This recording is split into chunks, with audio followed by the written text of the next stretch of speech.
France 24 et RFI présentent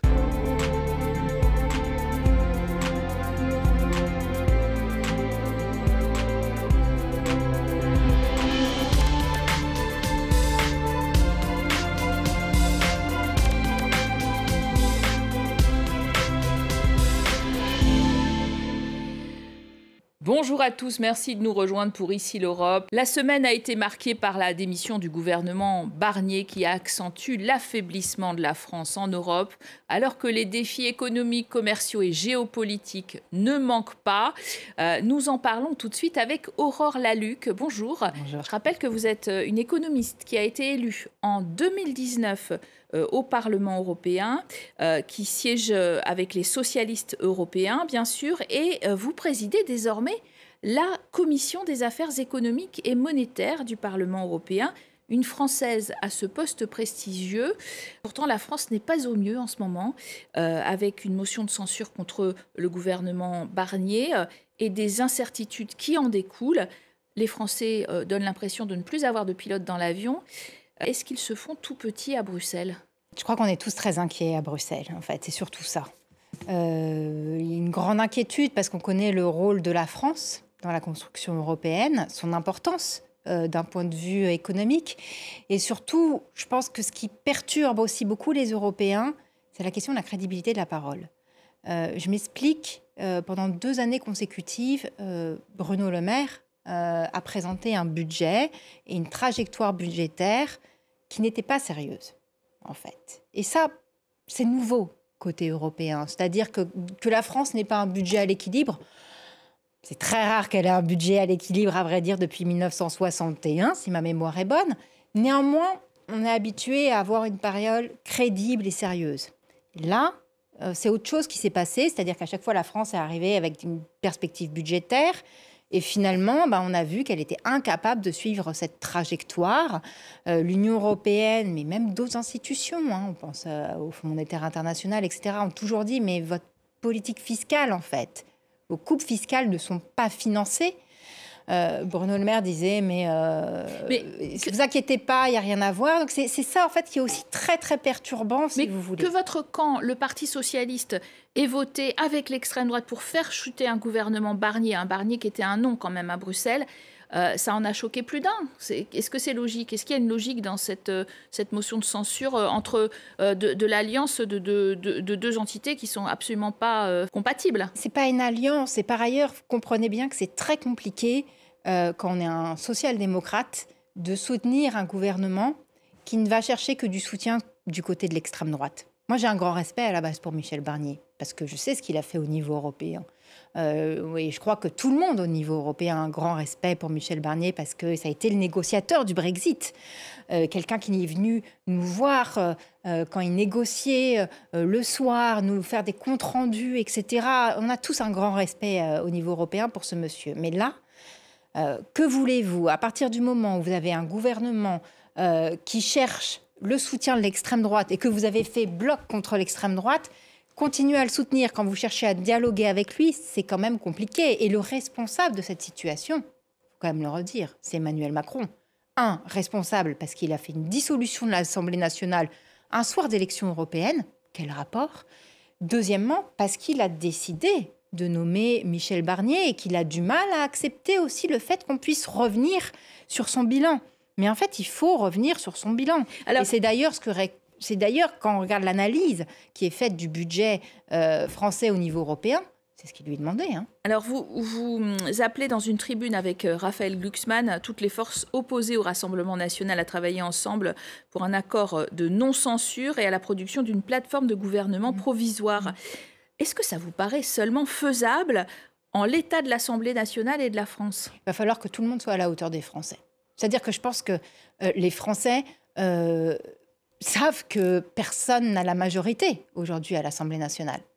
Et quand vous parlez dans la rue, etc., tout le monde dit, mais en fait, il n'y a pas de majorité, soyez à la hauteur. Les Français ont fait un effort et ils se sont mobilisés pour faire barrage au Rassemblement national. C'est ça, l'histoire de ce vote. Et nous, quoi, la classe politique, on ne serait pas à leur hauteur parce qu'on se dirait, ah bah non, je pense à ma petite boutique, et non, c'est moi qui dois être au pouvoir et pas toi, etc.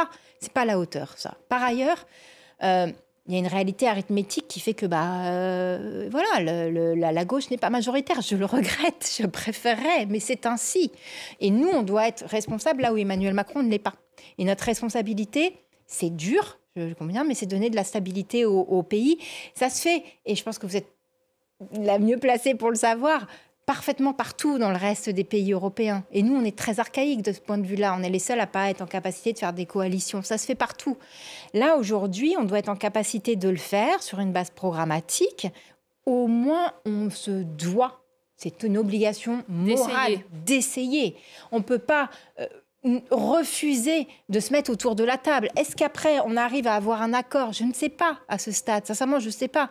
Mais depuis le mois de juillet, avec Raphaël Glucksmann, on me dit, mais mettons-nous autour de la table et voyons si on arrive à accoucher de quelque chose. La France des mouvements sociaux, c'est parfois l'image que nous renvoyons à nos voisins européens. Et c'est bien sûr particulièrement le cas en ce moment, en pleine crise politique. Jeudi 6 décembre a été marqué par une grève des enseignants. Et ce, malgré la chute du gouvernement Barnier, les Français sont en ce moment perdants à coup sûr. On est un pays où en fait il y a très très peu de dialogue social. Et sous Emmanuel Macron, ça a été le pire des pires à ce niveau-là. Donc il faut du dialogue social dans ce pays.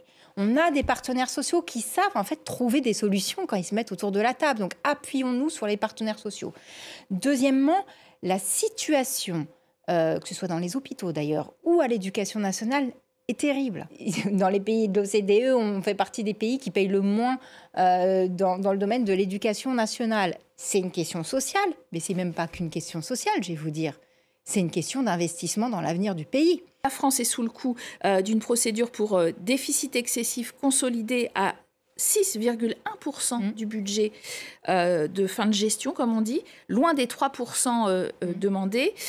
On n'est plus du tout sur une pente d'ailleurs décroissante en matière de déficit et de budget. Oui, tout à fait.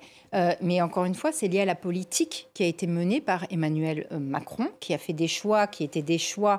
en gros, son pari était le suivant. On va couper dans la fiscalité. Et ça va permettre quelque part de relancer la croissance. Et cette croissance va permettre de faire des rentrées fiscales. Sauf que ce n'est pas du tout ça qui s'est passé. Et faire des erreurs en politique économique, ça arrive. Mais au bout d'un moment, il faut l'admettre et il faut rectifier le tir. Aujourd'hui...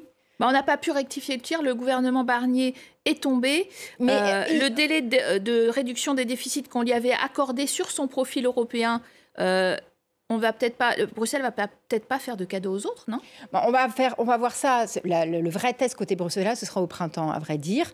Là, la France a proposé sa trajectoire, mais soyons aussi très clairs. Ce qui a été proposé par Michel Barnier, c'était des coupes entre 40 et 60 milliards. Mais c'est pas ça que demande Bruxelles. Bruxelles demande une trajectoire crédible, sérieuse, qui est autour de 18 milliards par an. Donc, on n'a pas besoin, en plus, de surjouer. Alors, après avoir minimisé la situation, on est en train, quelque part, de dire qu'elle est dramatique. Soyons juste sérieux. On a besoin de 18 milliards par an. Ça se trouve, 18 milliards par an. Ça se trouve dans les niches fiscales. Ça se trouve dans une fiscalité plus juste. Ce genre de choses. Et ensuite, il y a des investissements qu'il faut faire. Investir dans l'éducation nationale, c'est de l'investissement. C'est un coût à court terme. À long terme, ce sont des bénéfices. Et par ailleurs, il faut vraiment retrouver le moyen de relancer l'activité économique dans ce pays. C'est ça qui est essentiel. Et c'est pour ça aussi qu'il nous faut vite trouver une solution, parce qu'il y a plein de plans sociaux qui se préparent aujourd'hui dans le pays. Mais il y a aussi la question finalement de l'image de la France. Oui. L'écart entre les taux d'intérêt d'emprunt de la France et de l'Allemagne a fortement augmenté. Oui. C'est ce qu'on appelle le spread qui s'envole à des niveaux. On est au niveau de la Grèce en ce moment. Certaines agences de notation s'apprêtent à nous dégrader. La France est beaucoup moins solvable sur les marchés. Alors elle emprunte toujours très bien. Ça, il n'y a pas de panique à avoir de ce côté-là.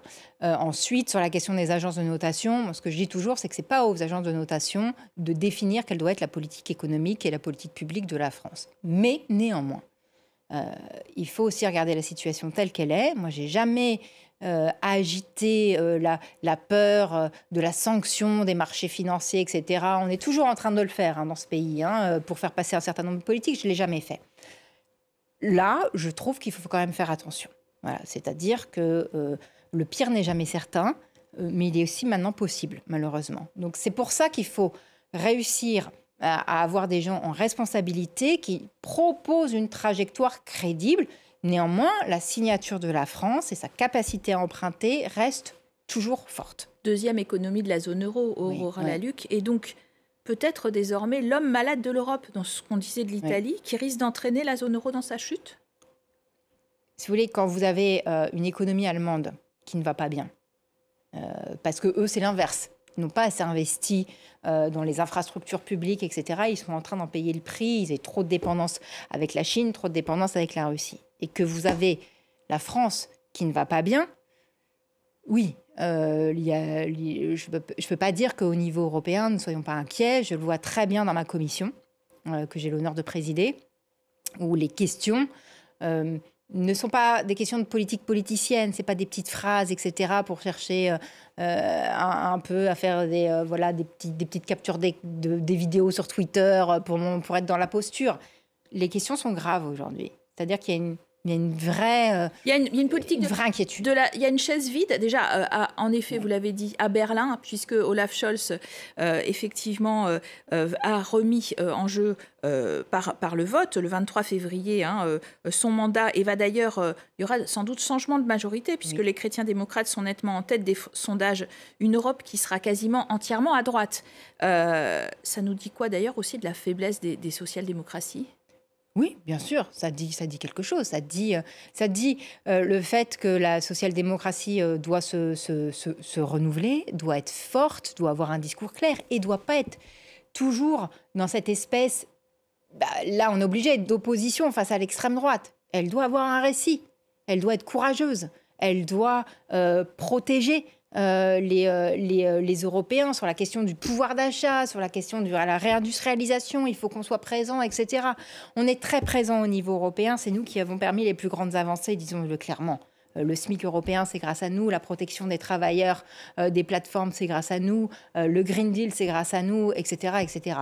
Mais néanmoins, oui, ça ne suffit pas. Et il y a une vraie lame de fond idéologique d'extrême droite aujourd'hui, comme il y a eu des vagues idéologiques de gauche, puis néolibérales. Là, on voit qu'il y a une vraie vague idéologique d'extrême droite. Et on le voit même en Espagne. En Espagne, on a eu un gouvernement social, et on a un gouvernement social-démocrate qui a augmenté les salaires, qui a fait de la fiscalité juste, qui a vraiment fait... Et l'extrême droite monte quand même. Et l'extrême droite monte quand même. Donc ça veut dire que, quelque part, c'est quelque chose de très profond qui vient de probablement il y a plusieurs décennies de cela, et qui est malheureusement en train de se matérialiser aujourd'hui. Donc il faut que nous, on fasse face à ça. Mais moi, ce qui m'intéresse, là, à vrai dire, c'est de vraiment être en capacité... de faire en sorte que nous ayons une Europe forte. Une Europe forte et une Europe de l'industrie. Mais quelle Europe forte, parce que Ursula von der Leyen à Montevideo pour signer l'accord du Mercosur, c'est évidemment à la Commission de négocier, ça c'est dans les traités, et on ne connaît pas tous les détails de cet accord, mais expliquez-nous pourquoi, de votre point de vue, alors social-démocrate justement, c'est plutôt un mauvais accord, même s'il fait envie à un maximum de pays. Comment dire ? Moi, déjà, j'ai rien contre les accords de commerce à la base. Le commerce international, il n'y a pas de sujet, c'est pas le problème. Deuxièmement, je ne pense pas que l'urgence aujourd'hui, ce soit l'approfondissement de la mondialisation. Je pense que l'urgence aujourd'hui, c'est de réindustrialiser le pays. Même si Donald Trump va mettre des barrières tarifaires très très hautes et qu'on aura du mal à vendre aux États-Unis. Mais justement, la question, c'est la réindustrialisation. C'est de faire en sorte que... comment dire ? Du côté américain, ils ont fait, comme vous savez, l'Inflation Reduction Act, qui est vraiment un moyen de réindustrialiser les États-Unis. Des subventions aux industries vertes. Des industries vertes, etc. Donc, ils sont en train de faire leur filière de production. De l'autre côté, vous avez la Chine qui a théorisé la nécessité de mettre l'économie européenne sous sa coupe d'ici 2050. Donc nous, on fait quoi là-dedans ? On est le continent le plus ouvert. Et exporter en Amérique latine, ça ne vous paraît pas un enjeu important ? L'enjeu aujourd'hui, c'est d'être en capacité de produire des médicaments sur notre territoire, de pouvoir produire de l'énergie. Parce que si on perd en compétitivité, c'est parce qu'en fait, on n'arrive pas à produire assez d'énergie et que le coût de l'énergie est trop élevé sur notre continent. D'être en capacité d'avoir un secteur automobile vert fort, d'avoir une chimie forte. C'est ça qui fera du bien aussi, parce qu'on sait que l'emploi dans l'industrie, pas n'importe laquelle, c'est une industrie qui doit correspondre au Green Deal, mais l'emploi dans l'industrie, c'est ce qui protège le mieux de la pauvreté. Accord UE-Mercosur tout de même, Oui. pour le bloquer. Vous demandez à Emmanuel Macron d'essayer de le bloquer. Il faut une minorité de blocage de 3 pays supplémentaires. Alors peut-être la Pologne et l'Italie sont en train de basculer dans notre compte. 35% de la population, vous y croyez? Il est en mesure d'imposer cette minorité de blocage? Mais c'est ce que vous avez dit avec pertinence au début de l'émission, c'est-à-dire quelle est aujourd'hui la force de la parole d'Emmanuel Macron au niveau européen. En fait, la parole de la France est très dégradée. Donc il faut, à mon avis, qu'il y ait cette minorité de blocage. Parce qu'on le voit bien, en plus, cet accord, il va engendrer des problématiques d'un point de vue environnemental, d'un point de vue social, etc., sur les agriculteurs aussi. Donc c'est important. Maintenant, est-ce qu'il est capable d'emmener avec lui d'autres pays ? Aujourd'hui, c'est la vraie question. Prenons la direction du front est de l'Europe. En Géorgie, il y a des manifestations monstres depuis que le gouvernement du parti Rêve géorgien a dit qu'il avait remporté les dernières élections et suspendu le processus d'adhésion à l'Union européenne jusqu'en 2028. Des élections contestées par des observateurs et les opposants arrêtés. Est-ce que les Européens sont suffisamment impliqués dans ce qui se passe dans leur voisinage? On ne l'a jamais été. Mais d'ailleurs, ce qui s'est passé en Ukraine le prouve, c'est qu'on n'était pas assez impliqués. Dans mon mandat précédent, j'ai eu de cesse d'alerter sur notre dépendance au gaz qui venait de Russie, que cela nous posait des problématiques en termes environnementaux, mais en termes géopolitiques. Et en fait, on a du mal à gérer au niveau européen, à anticiper et à prendre de ce qui s'est passé avant. Et sur la question de la Géorgie, on n'est pas assez présent.